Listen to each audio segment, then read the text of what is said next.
فلما تراءى الجمعان قال أصحاب موسى إنا لمدركون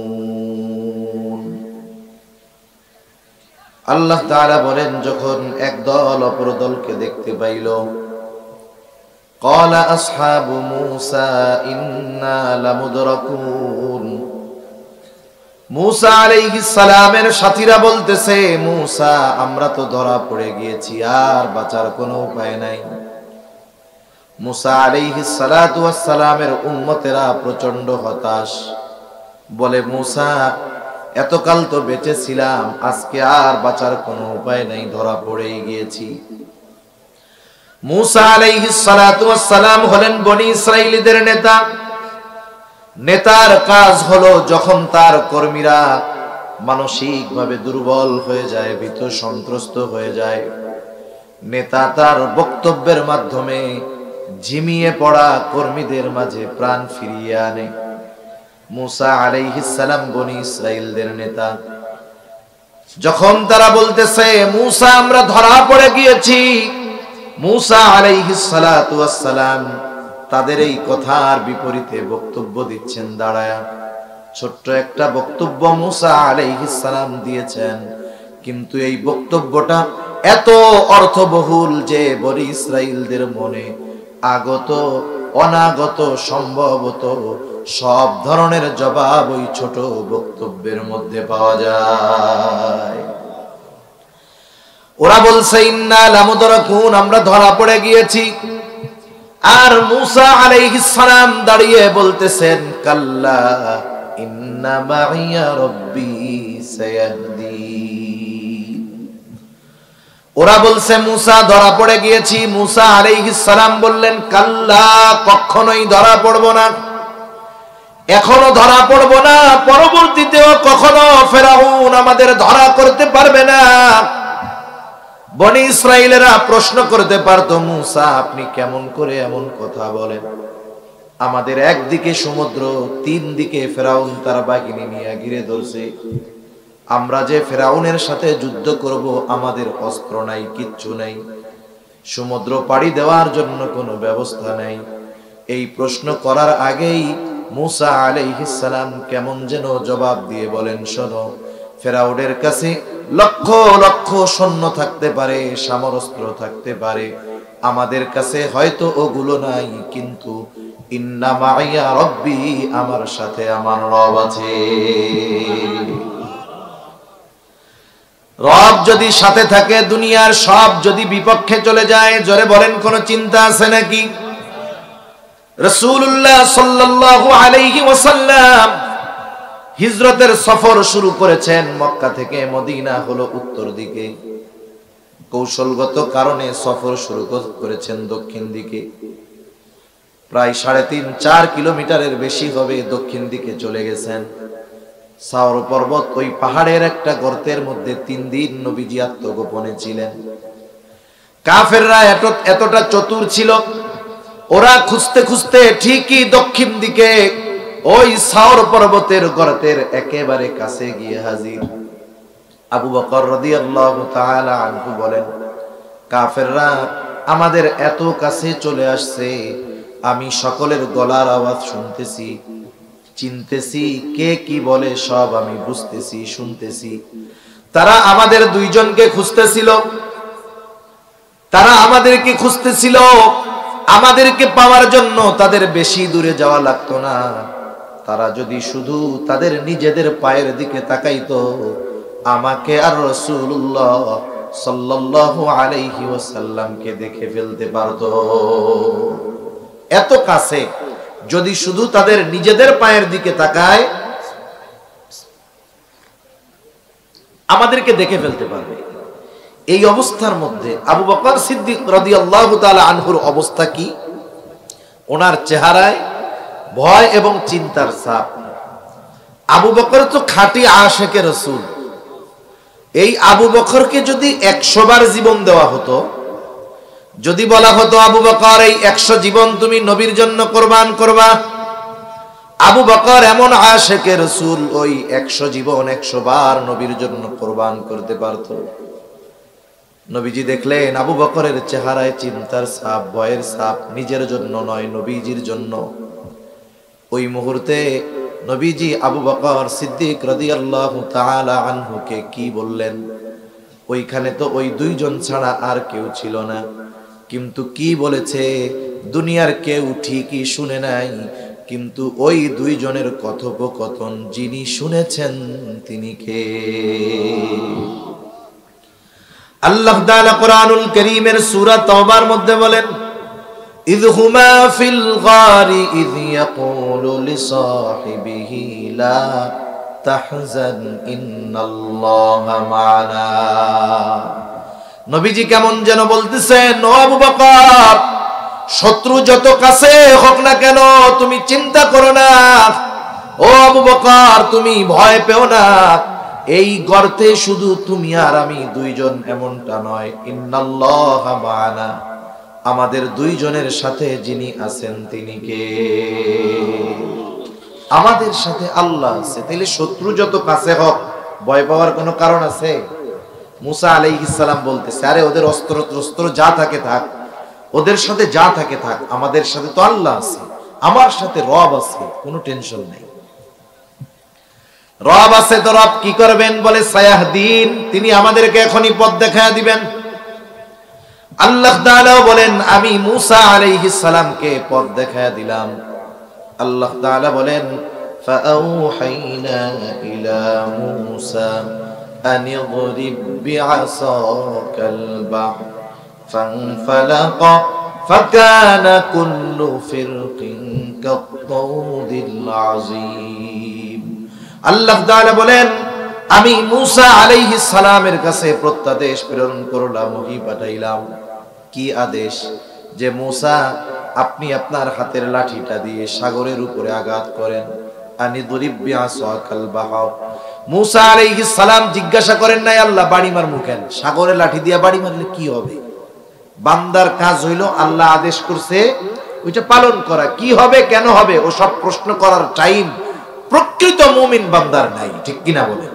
আদেশ দিয়েছেন আল্লাহ, কোন কারণে দিয়েছেন আমার এই সামান্য মেধা সেই কারণ বিশ্লেষণ করতে নাও পারে, কিন্তু আল্লাহ তাআলা নির্দেশ দিয়েছেন, নিশ্চয়ই এর মধ্যে কোনো না কোনো যৌক্তিক কারণ রয়েছে, ঠিক কিনা? সালাম সাগরের উপরে লাঠি দিয়া বাড়ি মারলেন, সাথে সাথে ফানফালাকা, সাগর ফেটে দুই ভাগে বিভক্ত হয়ে গেল। আল্লাহু আকবার বলেন। শুধু তাই না, ফাকানা কুল্লু ফিরকিন কাত-তাউদিল আযীম, দুই ভাগ দুই দিকে সরে গিয়ে পাহাড় সাদৃশ্য উঁচু দেয়ালের মতো হয়ে গেছে, মধ্যে দিয়ে ফাঁকা হয়ে গেছে, পানিগুলো সরে গেছে। বনি ইসরাইলের 12 গোত্রের জন্য 12টা রাস্তা হয়ে গেছে আল্লাহ তাআলার নির্দেশে। সাথে সাথে ওই কাদাযুক্ত জায়গাগুলো শুকনো ঠনঠনা হয়ে গেছে। আজকে সমুদ্রের তলদেশ দিয়ে আমাদেরকে টানেল দেখায়া বুঝ দেওয়া হয়, যেই টানেল এখন এত প্রচার প্রসার করা হচ্ছে, আল্লাহ তাআলা প্রায় 5000 বছর আগে সমুদ্রের তলদেশ দিয়ে বনি ইসরাইলদেরকে রাস্তা বানায় দেখায় দিয়েছে। আল্লাহ তাআলা কোরআনুল কারীমের আরেক জায়গায় বলেন, ওয়াজাওয়াজনা বিবানি ইসরাঈলাল বাহরা ফাআতবাআহুম ফিরআউন বিজুনুদিহি বাগয়ান ওয়া আদওয়া। আল্লাহ তাআলা বলেন, আমি বনি ইসরাইলদেরকে সাগর পার করায় দিলাম। বনি ইসরাইলেরা এবার ওই শুকনা ঠনঠনা রাস্তা দিয়ে সাগর পার হচ্ছে। ওরা যখন মাঝ রাস্তা অতিক্রম করলো, ফেরাউন তার বাহিনী নিয়ে সমুদ্রের পাড়ে রাস্তার কাছে আসছে। ফেরাউন খুব ভালো মতো জানে যেই রাস্তায় বনি ইসরাইল বিপদ থেকে বেঁচে নিরাপদের দিকে ছুটে যায়, এই রাস্তা আমার জন্য নিরাপদ না। এরপরেও মানুষ যখন অহংকারচ্ছন্ন হয়ে পড়ে, মানুষ যখন প্রতিশোধ পরায়ণ হয়ে পড়ে, ওই সময় এমন কিছু সিদ্ধান্ত সে নিয়ে বসে যা তার গোটা জীবনের চূড়ান্ত ধ্বংসের কারণ হয়ে দাঁড়ায়। আল্লাহ তাআলা সেই কথাই বলেন, ফাআতবাআহুম ফিরআউন বিজুনুদিহি বাগয়ান ওয়া আদওয়া। ফেরাউন তাদের উপরে শত্রুতা বশত অহংকার করে, সীমা লঙ্ঘন করে ফেরাউন তার সৈন্য সামন্ত সহ মুসা আলাইহিস সালাম ও তার সাথীদের পেছনে অনুসরণ করা শুরু করলো। ফেরাউন তার বাহিনী নিয়ে পৌঁছিয়েছে মাঝ রাস্তায়, আর বনি ইসরাইল অপর প্রান্তে উঠে গেল।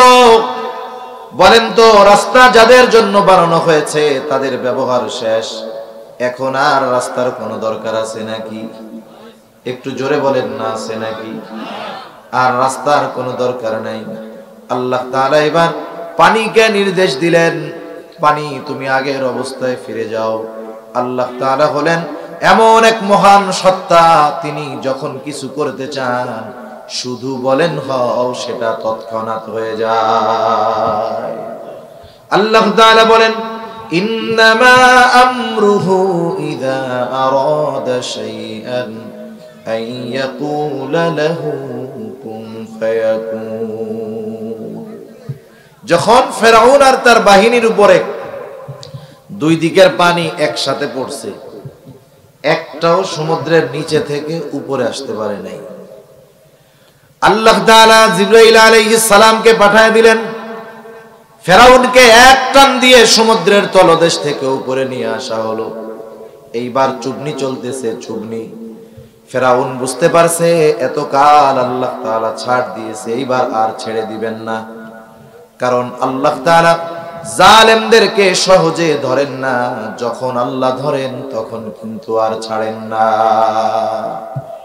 আমরা অনেক সময় জালেম যারা দেখবেন এদের হায়াত কিন্তু বেশি। যেগুলো জালেম ফেরাউনের মতো সহজে অসুস্থ হয় না, ঠিক না? এখন আমরা তো আফসোস করি, আল্লাহ এত জুলুম অত্যাচার করতেছে, এই জালেম মরবে কবে? এত জুলুমের সুযোগ আল্লাহ দেন কেন? আল্লাহ তাআলা জালেমদেরকে বেশি জুলুম করার সুযোগ দেন, কারণ হলো যত জুলুম করবে ওর শাস্তির মাত্রা তত বেশি হবে। বেশি শাস্তি দেওয়ার জন্য বেশি পাপ করার সুযোগ দেয়। এটা মনে করার সুযোগ নেই যে আল্লাহ ভালোবাসে এই জন্য অপরাধ করার পরেও আল্লাহ কিছু কয় না। বিষয়টা কিন্তু এমন না, বরং শাস্তি বেশি দেওয়ার জন্য অপরাধ বেশি করার সুযোগ আল্লাহ দিয়ে দেয়, যে ওর তো অবস্থা খারাপ হবেই, ওর শাস্তির মাত্রা বাড়ানোর জন্য আর একটু অপরাধ করুক। মনে করেন একজন যদি বিল্ডিং এর একতলা থেকে পড়ে, মোটামুটি ভালো শক্তপোক্ত হইলে ওর কিছুই হবে না, 2 তলা থেকে পড়লে একটু ব্যথা ট্যাথা পাইতে পারে। বলেন তো 20 তলা থেকে যদি পড়ে, আলু ভর্তা হয়ে যাবে না? যত উপর থেকে পড়বে তত ক্ষতি বেশি হবে। জালেম জুলুম যত বেশি করবে ওর শাস্তি তত কঠোর হবে। আল্লাহ তাআলা সহজে ধরেন না, ধরলে কিন্তু ছাড়েন না। আল্লাহ তাআলা বলেন, ইন্না বাতশা রাব্বিকা লাশাদীদ, আপনার রবের ধরা বড় শক্ত ধরা। ফেরাউন বুঝতে পারছে আজকে আমি সেই শক্ত ধরা পড়ে গেছি। এইবার সে নিজের জীবন বাঁচানোর জন্য ঈমান আনার ঘোষণা দিয়ে সে আল্লাহ তাআলাকে বলতেছে, যখন চুবনি চলতেছে, হাত্তা ইদা আদরাকাহুল গরকু ক্বালা আমানতু আন্নাহু লা ইলাহা ইল্লাল্লাযী আমানাত বিহি বানু ইসরাঈল ওয়া আনা মিনাল মুসলিমিন। সে বলতেছে আমি ঈমান আনলাম আল্লাহ ছাড়া কোনো ইলাহ নাই, বনি ইসরাইল যার উপরে ঈমান এনেছে আমি তার উপরে ঈমান আনলাম। ফেরাউন ঈমান আনার ঘোষণা দিয়েছে, কিন্তু এরপরেও তার ঈমান গ্রহণ করা হয় নাই। কারণ কি? কারণ হলো যখন কোন ব্যক্তি অথবা কোন জাতির উপরে যখন গজব চলে আসে, গজব আসার পরে যদি ঈমান আনার ঘোষণা দেয়, তাহলে ওই জাতি ওই ব্যক্তির ঈমান আল্লাহ কবুল করেন না। যেমন হযরত ইউনূস আলাইহিস সালাতু ওয়াস সালাম, ওনার বংশের লোকদেরকে উনি দীর্ঘদিন দাওয়াত দিয়েছে, কোনো পরিবর্তন নেই। আল্লাহ তাআলা বললেন যে ইউনূস, আপনি আপনার এই সম্প্রদায়কে জানায় দেন 3 দিন পরে এদের উপরে গজব আসবে। এইগুলা তো এমনিই অবাধ্য, যেই গজবের কথা বলছে এদের অবাধ্যতা আরো বাড়ছে। বলে গজব কবে আসবে, কখন আসবে, আরো মজা করা ঠাট্টা করা শুরু করে দিচ্ছে। গজবের খবর দেওয়ার পরে ভয় পাওয়ার কথা, ভয় না পাইয়া উল্টা আরো ঠাট্টা মস্করা বেশি করতেছে। এই অবস্থায় 2 দিন পার হয়ে গেছে। তা ইউনূস আলাইহিস সালাম চিন্তা করতেছেন এদের যে অবস্থা, পরিবর্তনের কোনো লক্ষণ সম্ভাবনা নাই। আল্লাহ তাআলা যখন কোথাও গজব দেন, ওই এলাকায় কোনো মুমিন নবী থাকলে আগে তাদেরকে নিরাপদ জায়গায় সরান, এরপরে গজব দেন। অতীতের এই বিষয়গুলোকে সামনে রেখে হযরত ইউনূস আলাইহিস সালাম আল্লাহ তাআলার পক্ষ থেকে নির্দেশ আসার আগে অতীতের বিষয়গুলোর আলোকে কিয়াস করে নিজেই এলাকা ছেড়ে চলে গেলেন। গজব যেই দিন আসবে ওই দিন সকালবেলা ইউনূস আলাইহিস সালামের সম্প্রদায়ের একটা অভ্যাস ছিল, ওরা প্রতিদিন গোসল টোসল করে ঘুম থেকে উঠে রেডি টেডি হইয়া আগে ইউনূস আলাইহিস সালামের বাড়ি আসতো। আয়েশা ওনার সাথে মজা করতো, ঠাট্টা মশকরা করতো, এরপরে দিনের কাজ শুরু করতো। এটা ছিল তাদের কন্টিনিউয়াস প্রসেস, প্রত্যেক দিনের সকালবেলার প্রথম কাজ। প্রতিদিনকার ন্যায় আসছে, আজকে আরো দলবদ্ধভাবে আসছে, কারণ আজকে তো গজব আসার দিন। এখন এসে দেখে ইউনূস আলাইহিস সালাম বাড়িতে নাই। ওরা চিন্তা করতেছে কি ব্যাপার, এতকাল যাবত ইউনূসের সাথে আমরা এমন আচরণ করেছি, ইউনূস কখনো আমাদেরকে ছেড়ে যায় নাই, তাহলে কোথায় গেল? কয়েকজনকে পাঠাইছে, যাও আশেপাশে খোঁজ খবর নিয়ে আসো কোথাও গেছে কিনা। ওই কয়েকজন দীর্ঘ সময় খোঁজ খবর নিয়ে এসে জানালো না, আশেপাশের কোথাও ইউনূসকে খুঁজে পাওয়া যায় নাই। এইবার তাদের অন্তরের মধ্যে ভীতি সঞ্চার হলো, হয়তো গজব সত্যই আসবে। আমরা যেহেতু ইউনূসের কথা আমাদের কর্ণকুহর দিয়ে প্রবেশ করাই নাই, হয়তো এই জন্য সে চলে গেছে। এইবার তারা চিন্তা করলো এই গজব থেকে আমাদের বাঁচতে হবে। সকলে সম্মিলিতভাবে আল্লাহ তাআলার কাছে ক্ষমা চাইলো, তওবা করলো, ঈমান আনলো। গজব আসার আগে ঈমান আনার ঘোষণা দেওয়ার কারণে আল্লাহ তাআলা ইউনূস আলাইহিস সালামের সম্প্রদায়ের উপর থেকে গজব উঠায়া নিয়ে গেল। তাহলে ইউনূস আলাইহিস সালামের সম্প্রদায়ের ঈমান কবুল হয়েছে কেন? গজব আসার আগে ঈমান আনছে। ফেরাউনের ঈমান কবুল হয় নাই কেন? কারণ গজবে পড়ার পরে সে ঈমান এনেছে। আল্লাহ তাআলা জানায় দিলেন, এখন তোমার ঈমান কবুল হবে না। আল আনা ওয়া ক্বাদ আসাইতা মিন ক্বাবলু ওয়া কুনতা মিনাল মুফসিদিন।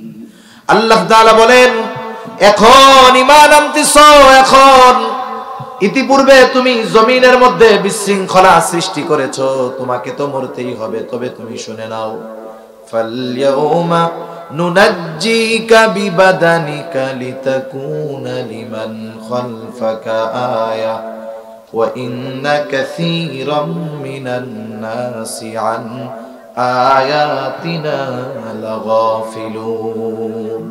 আল্লাহ তাআলা বলেন, ফালইয়াউমা নুনাজ্জিকা বিবাদানিক, আজ আমি তোমার দেহকে সংরক্ষণ করব। কেন তোমার দেহকে সংরক্ষণ করব? লিতাকুনা লিমান খালফাকা আয়া, যাতে করে তোমার পরে তোমার মতো যারা আসে তুমি তাদের জন্য নিদর্শন হও। তোমাকে দেখে যেন ওই জালেমগুলো শিক্ষা গ্রহণ করে যে ফেরাউন কত ক্ষমতার অধিকারী ছিল, আল্লাহ তাআলা তাকে ছেড়ে দেয় নাই। ওই ফেরাউনের লাশটা মিশরের জাতীয় জাদুঘরে আছে না নাই? কিন্তু আফসোসের ব্যাপার, যাদের জন্য, যাদের শিক্ষার জন্য আল্লাহ ফেরাউনের দেহটাকে সংরক্ষণ করছে, ওরা শুধু ফেরাউনকে দেখে, কিন্তু ফেরাউনের করুণ পরিণতি থেকে ওরা শিক্ষা গ্রহণ করে না। যদি দুনিয়ার শাসকরা ফেরাউনের এই করুণ পরিণতি থেকে শিক্ষা গ্রহণ করত, তাইলে আমরা বাংলাদেশিরাও বাঁচতাম। ঠিক কিনা বলেন? ফেরাউনের সলিল সমাধি ঘটলো লোহিত সাগরের মধ্যে। মুসা আলাইহিস সালাম আর তার উম্মতেরা সাগরের পাড়ে দাঁড়িয়ে ফেরাউনের এই পরিণতি দেখছে। আপনারা কি বলেন? এই দৃশ্য দেখবার পর বনি ইসরাইলদের আল্লাহর উপরে এবং তার নবীর উপরে সর্বোচ্চ আস্থা এবং বিশ্বাস রাখার দরকার ছিল কি ছিল না? কিন্তু বিপরীত। একটু পরেই মুসা আলাইহিস সালামের উম্মতেরা বলে, মুসা আমরা মিশরেই ভালো ছিলাম। কেন? বলে এই জায়গায় থাকবো কোথায়? খোলা আকাশের নিচে থাকবো, রোদে কষ্ট, বৃষ্টিতে কষ্ট। আল্লাহ তাআলা তাদের মাথার উপরে ছাদ হিসাবে মেঘমালাকে আল্লাহ ছাদ হিসাবে তাদের জন্য বানায়া দিলেন। সুবহানাল্লাহ। এখন কয় মুসা এত মানুষ একসাথে খামুদামু করতে থেকে না খাইয়াই মরতে হবে। কত বড় গর্দব এইগুলা! আল্লাহ যদি তোকে মারতই চাইতো, মারার ইচ্ছাই যদি থাকতো, ফেরাউনের হাতে মরতি, শাহাদাতের দরজা লাভ করতি। যেই আল্লাহ ফেরাউনের হাত থেকে সমুদ্রের তলদেশ দিয়ে রাস্তা বানায়া বাঁচাইতে পারে, ওই আল্লাহ না খাওয়াইয়া মারবে, এটা শয়তানেও বিশ্বাস করে না। এখন বলে আমরা খামু কি, না খাইয়াই তো মরবো। আল্লাহ তাআলা আসমানি খাবারের ব্যবস্থা করে দিছে। এখন মুসা আলাইহিস সালামকে আল্লাহ তাআলা জানাইলেন, পয়গম্বর মুসা, উদ্দেশ্য একটা তো হইল ফেরাউনের কবল থেকে বাঁচলেন, জেরুজালেমের কর্তৃত্ব আপনাদের হাতে তুলে দেওয়া হবে, এখন ওদেরকে জিহাদের নির্দেশ দেন। ওই বনি ইসরাইলের হাতে ওই জমিন তুলে দেওয়ার আগে ওই জমিনে জেরুজালেমে বসত করত আমালিকা গোত্র, তারা খুব শক্তিশালী গোত্র ছিল। মুসা আলাইহিস সালাতু ওয়াস সালাম 12 গোত্র থেকে 12 জনকে পাঠাইছে, যাও একটু খোঁজ খবর নিয়ে আসো, অবস্থাটা দেখে আসো। ওই 12 জন জেরুজালেম গেছে দেখার জন্য। 12 গোত্র থেকে 12 জন প্রতিনিধি শহরের মধ্যে ঢুকছে। মনে করেন আমাদের এলাকায় যদি, আপনাদের এলাকায় যদি আফ্রিকান কোন লোক আসে, আপনারা তো ওনাকে চিনবেন যে এটা আমাদের এলাকার লোক না, চিনবেন না? ওদের এলাকায় যখন ওই 12 জন ঢুকছে, একজন ওনাদেরকে দেখে ফেলছে আমালিকা গোত্রের, যে কিরে এই 12 জন তো আমাদের এলাকার লোক না, আসলো কোথার থেকে, কোনো গুপ্তচর গোয়েন্দা টোয়েন্দা নাকি? এইবার ওই একজন এত শক্তিশালী, একা 12 জনকে বেঁধে বাদশার সামনে নিয়ে গেছে। একজন 12 জনকে বেঁধে নিয়ে গেছে। এখন ওদের ব্যাপারে কি করা যাইতে পারে? বাদশাকে একজন বুদ্ধি দিছে, বাদশাহ এদের 12 জনকে আপনি ছেড়ে দেন। কেন? বলে ছেড়ে দেওয়ার পরে ফজিলতটা হলো এই যে এরা যদি আমাদের দেশে আক্রমণ করার কোনো চিন্তা ভাবনা করে থাকে, এরা 12 জন গিয়ে ওদের কওমের কাছে বলবে যে ওরা এত শক্তিশালী, একজনই 12 জনের প্যাকেট করে দিছে। ওরা যদি জানতে পারে তাইলে স্বপ্নেও আমাদের জেরুজালেম আক্রমণ করার চিন্তা করবে না। বাদশা বলে হ্যাঁ, কথা তো ঠিক। ছেড়ে দিছে 12 জনকে। এইবার 12 জন গিয়ে মুসা আলাইহিস সালামের কাছে রিপোর্ট পেশ করছে, বলছে দেশ তো সুন্দর, শহর তো সুন্দর, সব ভালো, কিন্তু ওই জায়গার মানুষগুলো তো এত শক্তিশালী, একজন আমাদের 12 জনকেই বেঁধে ফেলছে। মুসা আলাইহিস সালাম বললেন, শোনো, তোমরা 12 জন তোমাদের গোত্রের কাছে গিয়ে ওই দেশের যত ফজিলত আছে সব বর্ণনা করবা, কিন্তু ওরা যে এত শক্তিশালী এ কথাটা বলবা না। 12 জনের মধ্য থেকে 2 জন ছাড়া বাকি 10 জন তাদের কওমের কাছে গিয়া বলে, আরে মুসা আমাদের কোন দেশে গিয়া যুদ্ধ করতে কয় জানোস? ওই দেশের মানুষ এত শক্তিশালী, একজনই 12 জনের প্যাকেট করে দেয়। বনি ইসরাইল যে জাতি, এমনিই তো যুদ্ধ করতে চায় না, এইবার একেবারে জমিনের সাথে লাগাইয়া বসছে যে মইরা যামু তা উঠা দাঁড়ানো না। মুসা আলাইহিস সালাম চিন্তিত হয়ে গেছেন, কি করবেন? এইবার উনি সবাইরে ওয়াজ করতেছে। মুসা আলাইহিস সালাম কি করতেছে? ওয়াজ করতেছে। আমি দীর্ঘ সময় আর কষ্ট দিব না, ঠান্ডা আসতেছে, বোঝা যাইতেছে। এই ওয়াজটাই আল্লাহ তাআলা বলছেন।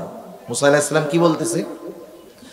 وَإِذْ قَالَ مُوسَى لِقَوْمِهِ يَا قَوْمِ اذْكُرُوا نِعْمَةَ اللَّهِ عَلَيْكُمْ إِذْ جَعَلَ فِيكُمْ أَنْبِيَاءَ وَجَعَلَكُمْ مُلُوكًا। মুসা আলাইহিস সালাম তার সম্প্রদায়কে বলতেছে, হে আমার সম্প্রদায়, আল্লাহ প্রদত্ত ওই সমস্ত নিয়ামতের কথা স্মরণ করো যেগুলো আল্লাহ তাআলা তোমাদের দিয়েছে। কত নিয়ামত আল্লাহ বনি ইসরাইলদেরকে দিয়েছে, অগণিত। শুধুমাত্র পবিত্র কোরআনের সর্ববৃহৎ সূরা বাকারার মধ্যে আল্লাহ তাআলা 40টার অধিক নিয়ামতের কথা ধারাবাহিকভাবে বর্ণনা করেছেন, যেই নেয়ামত গুলো আল্লাহ তাআলা বনি ইসরাইলদেরকে দান করেছে। এত নেয়ামত দিছে, স্পেশাল কয়েকটা নেয়ামতের কথা উনি বলতেছেন। স্মরণ করো, 1 নাম্বার নেয়ামত, ইয জাআলা ফীকুম আম্বিয়া। আল্লাহ তাআলা তোমাদের মধ্য থেকে অনেক পয়গম্বর, নবী প্রেরণ করেছেন। ইয়াকুব আলাইহিস সালামের পর থেকে নিয়ে ঈসা আলাইহিস সালাম পর্যন্ত বনি ইসরাইলদের মধ্যে ধারাবাহিকতার ক্রমান্বয়ে নবী আসছে। নবীজি বলেন, বনি ইসরাইল কখনো নবী শূন্য হয় নাই। একজন মারা গেছে তো আল্লাহ তাআলা আরেকজনকে নবুয়তি দিয়া ওই শূন্য স্থান পূরণ করে দিয়েছে। কোন বংশের মধ্যে যদি 10টা বিসিএস ক্যাডার থাকে, বড় অফিসার থাকে, বলেন তো ওই বংশের লোকজনের হেডাম পাওয়ার অন্যরকম থাকে না? গর্বের সাথে বলে, আরে আমরা কোন বংশের বলা জানো? আমাদের বংশে 20 জন বিসিএস ক্যাডার আছে। দেখেন দুনিয়ার বিসিএস ক্যাডার বড় পদধারী হলে মানুষ কত গর্ব করে, তাইলে যেই বংশে লক্ষ লক্ষ নবী আসছে সেই বংশের জন্য এটা কত বড় নেয়ামত হইতে পারে। এটা হলো পরলৌকিক বড় এক নেয়ামত। এবার দুনিয়ার একটা নেয়ামতের কথা মুসা আলাইহিস সালাম বলতেছে, তোমাদের বংশে যে শুধু অনেক নবী আল্লাহ পাঠাইছে তা না, ওয়াজআলাকুম মুলুকা, আল্লাহ তাআলা তোমাদেরকে বাদশাহী প্রদান করেছে, রাজত্ব দান করেছে। শুধু তাই না, ওয়া আতাকুম মা লাম ইউতি আহাদাম মিনাল আলামিন, আল্লাহ তাআলা এমন কিছু নেয়ামত তোমাদের দিছে যা বিশ্ববাসী আর কাউকে দেয় নাই। এই নেয়ামতগুলোর কথা তাদের স্মরণ করায়া দেওয়ার উদ্দেশ্য হইল, আল্লাহর নেয়ামতের কথাগুলো স্মরণ করায়া যদি আল্লাহ তাআলার ওই নির্দেশ জিহাদের কথাটা বলি তাইলে হয়তো মানতে পারে। এই জন্য আগে নেয়ামতের কথা বইলা এইবার জিহাদের নির্দেশ দিচ্ছে। বলতেছে, ইয়া কাওমি দুখুলুল আরদাল মুকাদ্দাসাতাল্লাতী কাতাবাল্লাহু লাকুম ওয়া লা তারতাদ্দু আলা আদবারিকুম ফাতানকালিবু খাসিরিন। কেমন যেন মুসা আলাইহিস সালাম বলতেছে, আমার সম্প্রদায়, আল্লাহ তাআলা নতুন আরো একটা নেয়ামত তোমাদেরকে দিতে চায়, সেটা হলো বর্তমান দুনিয়ার সবচাইতে উন্নত, সবচাইতে দামি, সবচাইতে উর্বর জমিন ওই জেরুজালেম তোমাদের দিতে চায়। তবে শর্তটা হইল তাদের সাথে যুদ্ধ করতে হবে। তবে শুইনা নাও, যুদ্ধ করবা ঠিক, ওরা যত শক্তিশালী হোক না কেন, আল্লাহ তাআলা তোমাদের জন্যই চূড়ান্ত বিজয় লিখে রেখেছে।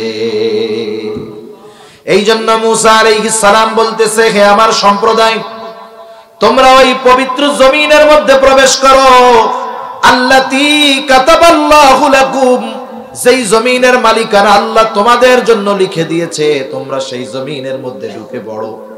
তবে শর্ত হইল সামনের দিকেই শুধু যাবা, পেছনের দিকে ফিরবা না। সাবধান, যদি পেছনের দিকে ফিরো তোমরা ক্ষতিগ্রস্তদের অন্তর্ভুক্ত হয়ে যাইবা। মুসা আলাইহিস সালামের কথা শেষ। এইবার বনি ইসরাইল ওরা কি জবাব দেয় শুনেন। ওরা বলতেছে, ক্বালু ইয়া মুসা ইন্না ফিহা কওমান জাব্বারিন। মুসা, আপনি যতই অতীতের নেয়ামতের কথা স্মরণ করায় দেন, যতই আপনি জয়ের ঘোষণা দেন, আমরা তো শুনছি ওরা 1-12 জনের প্যাকেট করে ফেলে, ওরা অনেক শক্তিশালী এক জাতি। সুতরাং ইন্না লান নাদখুলাহা হাত্তা ইয়াখরুজু মিনহা, আমরা কখনোই ওইখানে প্রবেশ করব না যতক্ষণ না তারা ওইখান থেকে বের হয়। ফা ইয়াখরুজু মিনহা ফাইন্না দাখিলুন, ওই শহর থেকে যদি আমালিকা গোত্র বের হয় তাইলে আমরা ঢুকবো, নাইলে ঢুকবো না। মুসা আলাইহিস সালাম ওয়াজ করে ক্লান্ত। দেখেন না, অনেক সময় অবাধ্য সন্তান, বাপ বুঝাইতে বুঝাইতে ক্লান্ত হয়ে গেছে, কয় তোর যা মন চায় তুই কর। এইবার পাশের থেকে চাচা আইসা কয়, এই বেটা তোর আব্বা না, কথাবার্তা শুনতে হয়। এখন মুসা আলাইহিস সালাম ক্লান্ত হয়ে গেছে। ওই যে দুই ব্যক্তি, যেই দুইজন শুধু মুসা আলাইহিস সালামের কথা শুনছে, ওই দুইজনের একজনের নাম হলো ইউশা ইবনে নুন, আর একজনের নাম হলো কালেব ইবনে ইউফানা। এই দুই আল্লাহর বান্দা, ওই দুইজন এইবার ওদেরকে বুঝাইতেছে সবাইরে আবার, কারণ ওরা তো প্রত্যক্ষদর্শী, দেখে আসছে, বুঝাইতেছে। আল্লাহ সেই কথাই বলেন, قال رجلان من الذين يخافون أنعم الله عليهم ادخلوا عليهم الباب فإذا دخلتموه فإنكم غالبون। ওই দুই আল্লাহর বান্দা তাদেরকে বলতেছে, উদখুলু আলাইহিমুল বাব, তোমরা শহরের নিকট দরজা দিয়ে শহরের মধ্যে প্রবেশ করো, চিন্তা কইরো না। ফাইদা দাখালতুমুহু ফাইন্নাকুম গালিবুন, তোমরা শুধু শহরের ওই নিকট দরজা দিয়ে ঢুকবা, আর সাথে সাথে তোমাদের যিনি বিজয়ী করবেন তিনি কে। খালি ঢুকো, ফাইদা দাখালতুমুহু ফাইন্নাকুম গালিবুন, ঢুকবা আর তোমরা জয়ী হবে। আরে তোমরা না মুমিন, তোমরা না আল্লাহর বান্দা, তাহলে আল্লাহর উপরে ভরসা করো। ওয়া আলাল্লাহি ফাতাওয়াক্কালু ইন কুনতুম মুমিনিন। ওরা যত শক্তিশালী হোক না কেন, যেহেতু তোমরা মুমিন, তোমরা আল্লাহর উপরে ভরসা করে শহরে প্রবেশ করো, তোমরাই বিজয়ী হইবা। দেখবেন ছোট বাচ্চা, তার মা খুব বুঝাইতেছে, আব্বু খাও খাও খাও। ছোট বাচ্চারে আপনি যত তেল মারবেন কাম হবে না। এইবার মা বুঝাইয়া খাওয়াইতে পারে নাই, এইবার বাপ আইসা বলে আব্বু খাও খাও খাও।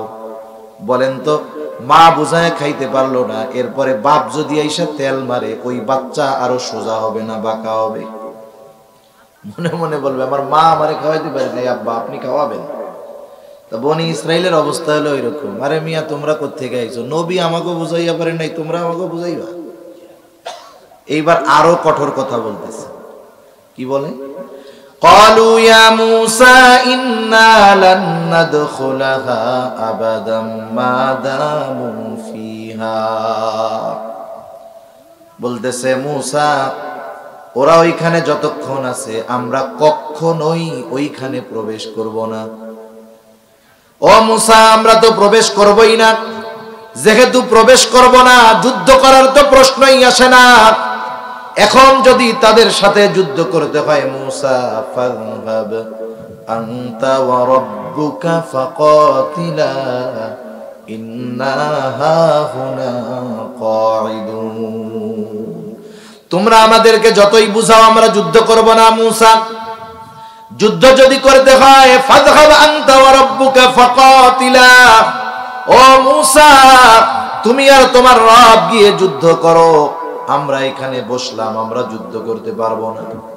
মুফাসসিরিনে কেরাম এই জায়গায় সাহাবায়ে কেরামের উপমা এনেছেন। চিন্তা কইরা দেখেন, আমালিকা গোত্রের সাথে বনি ইসরাইল যুদ্ধ করবে। আমালিকা গোত্র যত শক্তিশালী হোক না কেন, বনি ইসরাইল যুদ্ধ করলে ওদের সাথে বিজয়ী হবেই। এই বিজয়ের ঘোষণা যিনি দিয়েছেন তিনি কে? আল্লাহর পক্ষ থেকে। যুদ্ধের আগে যুদ্ধ বিজয়ের ঘোষণা আসার পরেও বনি ইসরাইল যুদ্ধ করতে রাজি হয় নাই। কিন্তু রাসূলুল্লাহ সাল্লাল্লাহু আলাইহি ওয়াসাল্লামের সাহাবীরা যখন বদরের যুদ্ধ করবে, ইতিহাস বলতে গেলে অনেক লম্বা হয়ে যাবে। সর্বোপরি শেষ কথা হলো, বদরের যুদ্ধটা ছিল মুসলমানদের পায়ে পাড়া দিয়ে যুদ্ধ করার মতো। মানে পরিস্থিতি এমন হয়েছে, সৈন্য সামন্ত ছিল আবু জেহেলের সাথে বেশি। সেও চিন্তা করলো, যেহেতু এমন প্রস্তুতি নিয়ে আসছি, মুসলমানদের তেমন প্রস্তুতি নেই, এই চান্সে যদি তাদের সাথে যুদ্ধ করা যায়, ইসলামকে চিরতরে নির্মূল করে দেওয়া যাবে। আর পরিস্থিতি এমন, নবীজিরও তাদের সাথে যুদ্ধ না করে কোনো উপায় নাই, সাথে অনেক অস্ত্র নাই, লোকবলও সাথে নাই। বদর থেকে প্রায় 70 মাইল দূর। নবীজি সাহাবায়ে কেরামকে নিয়ে পরামর্শে বসলেন, কি করা যায়। প্রথম মুহাজিরদের পরামর্শ চাইলেন যে তোমরা কি বলো, কারণ যুদ্ধ তো তোমরা করবা তোমাদের ভাইয়ের বিরুদ্ধে, বাবার বিরুদ্ধে, বন্ধুর বিরুদ্ধে, অস্ত্র তো নাই, কি বলো তোমরা। মুহাজিরদের জবাব হলো, ইয়া রাসূলুল্লাহ, আপনার জন্য যদি যুদ্ধ করতে হয়, দ্বীনের জন্য সব ত্যাগ করেছি আমরা, এখন যদি আমাদের জীবন দিতে হয় আমরা জীবন দিতেও প্রস্তুত। মুহাজিরদের সমর্থন পাওয়া গেল, কিন্তু সংখ্যায় আনসাররা বেশি ছিল। নবীজি চিন্তা করতেছেন, এখন যদি আনসারদের যুদ্ধের কথা বলি, 2 বছর হইছে মাত্র আসছি আমরা, বলবে যে দেখছো কত সাহায্য করলাম, জায়গা জমি দিলাম, থাকার জায়গা দিলাম, এখন দেখি যুদ্ধ করতে কয়। নবীজি চিন্তায় আছেন। মুহাজিরদের পরামর্শ তো পাইলেন যে ওরা রাজি। আনসারদের জিজ্ঞাসা করতেছে, তোমরা কি বলো। সাদ ইবনে মুআজ রাদিয়াল্লাহু তাআলা আনহু আনসারদের মধ্য থেকে দাঁড়ায় গেলেন, বলে, ইয়া রাসূলুল্লাহ, আপনি আমাদের পরামর্শ চান যে আমরা যুদ্ধ করতে রাজি কিনা, আপনি আমাদের কথা শুনে নেন। ইয়া রাসূলুল্লাহ, আপনি যদি আমাদেরকে সমুদ্রের তীরে লাইন ধরে দাঁড় করায়া দেন, আর যদি নির্দেশ দেন যে তোমরা এখনই সমুদ্রের বুকে ঝাঁপায় পড়ো, ইয়া রাসূলুল্লাহ, নির্দেশ দেওয়ার পরে আপনি তাকায়া দেখবেন, আপনার নির্দেশ দেওয়ার পর একটা মানুষও সমুদ্রের তীরে দাঁড়ায় থাকবে না, আপনার নির্দেশের সাথে সাথে সকলে সমুদ্রে ঝাঁপায়া পড়বে। জিজ্ঞাসাও করবে না, কেন ঝাঁপায়া পড়বে। আরেকজন বলতেছে, ইয়া রাসূলুল্লাহ, আপনি চিন্তা করেন কেন? আমরা আপনার সামনে পেছনে ডানে বামে চতুর্দিকে অবস্থান নিয়ে এমন ভাবে যুদ্ধ করব যে আপনি খুশি হয়ে যাবেন। চিন্তা করে দেখেন, 313 জন গুছায় পাওয়া গেছে, 313টা তলোয়ার নাই, সর্বসাকুল্য 100 তলোয়ার ছিল। ওই দিক দিয়া 1000 তৎকালীন সময়ের আধুনিক সমরাস্ত্রে সুসজ্জিত শত্রু, আর একদিকে 3 ভাগের 1 ভাগ আবার অস্ত্রের দিক দিয়েও দুর্বল। সাহাবায়ে কেরাম এই কথা বলে নাই, ও পয়গম্বর, যুদ্ধ যে করব আমাদের অস্ত্র কোথায়?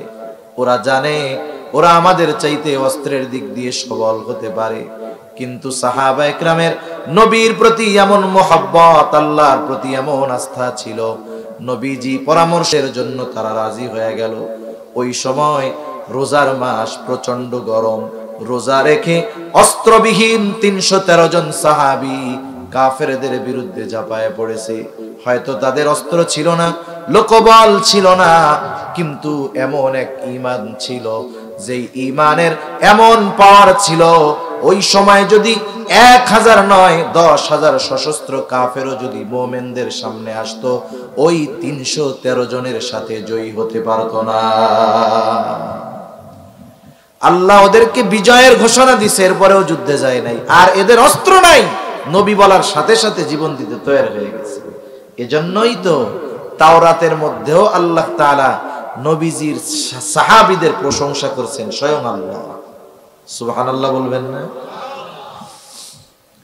এখন মুসা আলাইহিস সালামরে যখন এই কথা বলছে, উনি প্রচন্ড হতাশ হইছেন, কষ্ট পাইছেন উনি তাদের এই রকম খারাপ আচরণের কারণে। এতটা হতাশ হইছেন, আল্লাহরে বলতেছে মুসা আলাইহিস সালাম, শেষ, ক্বালা রাব্বি ইন্নী লা আমলিকু ইল্লা নাফসি ওয়া আখি ফাফরুক বাইনানা ওয়া বাইনাল কওমিল ফাসিকিন। মুসা আলাইহিস সালাম বলে, ও আমার রব, আমার নিজের উপরে আর আমার ভাইদের ছাড়া, ওই 2 জন সহ, এরা ছাড়া কারো উপরে আমার নিয়ন্ত্রণ নাই। আয় আল্লাহ, এরা আমার কথা শুনে না, এরা আমার কথা মানে না, সুতরাং ফাফরুক বাইনানা ওয়া বাইনাল কওমিল ফাসিকিন, আপনি আমাদের মধ্যে আর ওই ফাসিকদের মধ্যে আপনি পৃথক কইরা দেন, ওদের থেকে আমাদেরকে আপনি আলাদা কইরা দেন। আল্লাহ তাআলা সান্ত্বনা দেন। 1 নাম্বার, তাদের এই অপরাধের কারণে শাস্তির খবর দিয়া মুসা আলাইহিস সালামকে আল্লাহ সান্ত্বনা দিচ্ছেন। আল্লাহ তাআলা বলেন, পয়গম্বর মুসা, যেই জেরুজালেমকে আমি অল্প পরিশ্রমে তাদেরকে দিয়ে দিতাম, এটা আমি আল্লাহ তাদের জন্য হারাম করে দিলাম। ক্বালা ফাইন্নাহা মুহাররামাতুন আলাইহিম 40 সানা। আল্লাহ তাআলা বলেন, আমি এই জমিন তাদের জন্য 40 বছর হারাম করে দিলাম। আপনি তাদের কথায় কষ্ট পাবেন না। ইয়াতিহুনা ফিল আরদ, তারা ওই 30 প্রান্তরে তখন ছিল, ওই জায়গায় চক্কর খাইতে থাকলো। আল্লাহ তাআলার আদেশ অমান্য করছে। পরের দিন বলে, মুসা, আমরা মিশর চলে যাব।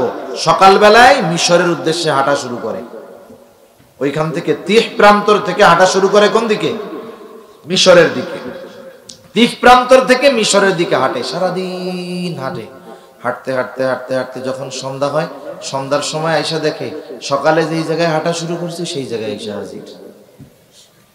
এইভাবে চলছে 40 বছর। 40 বছর সারা দিন আল্লাহ ওদেরকে হাঁটাইছে, সারা দিন। দিনের বেলায় বিজি রেখে দিছে, হাঁটো খালি 40 বছর। এর মধ্যে মুসা আলাইহিস সালাম দুনিয়া থেকে চলে গেছে, হারুন আলাইহিস সালাম চলে গেছে। আল্লাহ তাআলা ইউশা ইবনে নুনকে নবুয়াতি দিয়েছেন, এবং ওই প্রজন্মের মুসলমান যারা ছিল তারা ইউশা ইবনে নুনের নেতৃত্বে ওই আমালিকা গোত্রের বিরুদ্ধে জিহাদ করছে এবং জয়ী হয়েছে। আল্লাহ সুবহানাহু ওয়া তাআলা বনি ইসরাইলদেরকে তাদের পিতৃভূমি আদি নিবাস আল্লাহ ফিরাইয়া দিয়েছে। ওইখানে দীর্ঘকাল অবস্থান করার পরে প্রথম শতাব্দীতে, খ্রিস্টীয় শতাব্দীর প্রথম শতাব্দীতে ওদেরকে চূড়ান্তভাবে ওখান থেকে বের করে দেওয়া হয়েছে। প্রায় 2000 বছর অপেক্ষার পরে ব্রিটিশ এবং আমেরিকানদের সহযোগিতায় পুনরায় ফিলিস্তিনের পবিত্র জমিতে ওরা বসতি স্থাপনের সুযোগ পেয়েছে। ওরাও জানে যে এই জমিন এক সময় আমাদের পিতৃপুরুষের ছিল, ওদের সেই জন্য টার্গেট গোটা ফিলিস্তিনকে মুসলমান মুক্ত করে, ফিলিস্তিন থেকে মুসলমানদের বের করে ওই গোটা জমিন তাদের নিয়ন্ত্রণে আনা। মনে রাখতে হবে, তারা যদিও এই নিয়ত করছে, কিন্তু কোরআন সুন্নাহ বলে এদের এই আশা কোনোদিন পূরণ হবে না। ওদের সেই দুঃসময় ঘনায় আসতেছে। এখন কথা হলো, এই যে ঘটনাগুলো শুনলাম, এখান থেকে শিক্ষণীয় বিষয়গুলো কি? অনেকগুলো শিক্ষণীয় বিষয় আছে। আমরা তিনটি বিষয় সামনে রাখবো, মনে রাখবো, ইনশাল্লাহ। রাখা যাবে না? রাখা যাবে। বনি ইসরাইলিরা অভিশপ্ত হওয়ার অন্যতম কারণ হলো অকৃতজ্ঞতা। দেখেন আল্লাহ কত নেয়ামত দিছে, এরপরেও নেয়ামতের শুকরিয়া ওরা আদায় করে নাই, আল্লাহর আদেশ অমান্য করছে। 2 নাম্বার, এদের অভ্যাস ছিল অবাধ্যতা, এরা আল্লাহ এবং রসুলের অবাধ্য ছিল। 3 নাম্বার, এরা ছিল সর্বোচ্চ সীমা লঙ্ঘনকারী। নিজেরা তো যুদ্ধ করে নাই। এখন মনে করেন আপনাকে আপনার অভিভাবক, কথার কথা, আপনার বাবা আপনার একটা কাজ করতে বলছে, তুমি এই কাজটা করো, আপনি বললেন যে আমি পারবো না, এটা আপনি অবাধ্য হইলেন। আর যদি বলেন আমি পারবো না, তুমি গিয়া করো, এটা আপনি সীমা লঙ্ঘন করলেন। কথা বুঝতে পারছেন? একে তো যুদ্ধের আদেশ দিছে, করে নাই, অবাধ্য। উল্টা আল্লাহ এবং তার রাসূলরে বলতেছে ইযহাব আনতা ওয়া রাব্বুক, তুমি আর তোমার রব গিয়ে যুদ্ধ করো। নাউযুবিল্লাহ বলেন।